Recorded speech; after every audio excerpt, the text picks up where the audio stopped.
Okay, the Indians had just called up Brad-Zimmer from the minors, and I was very interested to kind of look at how players come up. I had known from my conversations some with Chris Antonetti that about 80% of all players who come up from the minors go back to the minor leagues at least once. 80%. In fact, maybe even a little more. So I went through the Indians roster and tried to see, well, how many of these guys came up once and stayed? Didn't find a lot. The only pitcher I could find, Cody Allen. In other words, that whole starting rotation that you see right now, Kluber, Carrasco, Salazar, Tomlin, Bauer, they've all gone back to the minors. In fact, several of them several times over several seasons. I went around the diamond. Lindor came up and has stayed. Kipnis came up and has stayed. Santana has come up and he stayed. That's it so far.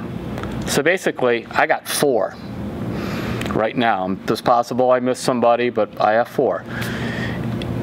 So that's why, for example, Yandy Diaz already came up and down twice. We should never really be worried if a player comes up and, quote, fails. And Brad Zimmer, in this case, look, he's a terrific athlete. 6'4", 220, long stride, could really move.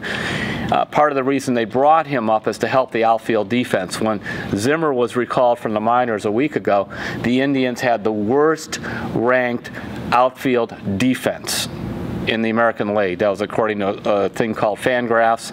I mentioned that to Chris Antonetti, and he said, well, I'm not going to get into our rankings, but clearly we wanted a defensive upgrade, which meant they were probably in the basement there too. So Zimmer can do that, but Zimmer's going to strike out a lot. Fans are going to have to be patient with him. And remember this, if he goes back to the minors, that's actually the way it usually is. And the tough thing in baseball, by the way, which is different than all these other sports, you're not going to send a top prospect to the D-League in basketball. Generally, the guys in the D-League are marginal prospects to begin with, or older guys coming back from Europe or whatever it is. Football, there is no minor leagues to talk about. Baseball, virtually every player now spends some time in the minors, and when you look at it, virtually every player at some point goes back to the minors. So that's just something to keep in mind. Tyrone Akron, for example, he went to the minors this year. Naquin may have been called up. I'm not sure when they were looking at that, but he's been out since May 2nd with a back problem. And they also worry some about Naquin's defense in the outfield. But the last I looked, he's hitting 390. So, they sometimes say, when we send you back to the minors, just hit well, pitch well, we'll bring you back up. And that's how it works in baseball. I think baseball, probably all the sports, maybe hockey is the same thing. You really do have to earn your way to the big leagues by cutting through the minor leagues and paying some real dues.